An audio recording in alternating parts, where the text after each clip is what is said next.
Ever heard of a monster so massive it spanned 8 valleys and 8 hills? Let me introduce you to the Yamata no Orochi, one of the most terrifying creatures from Japanese mythology. Imagine this: a monstrous serpent with 8 heads and 8 tails. Its eyes glowed a menacing red, like fiery lanterns in the dark. If that wasn't enough, cypress and fir trees sprouted from its back. This colossal beast wasn't just a physical threat. It was a symbol of pure, untamed chaos.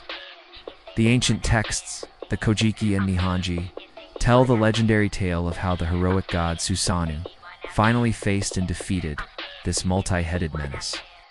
The story of Yamata no Orochi is an epic saga of gods versus monsters, order versus chaos. What a beast. If you enjoyed this dive into mythology, make sure to like and subscribe for more legendary tales. Thanks for watching.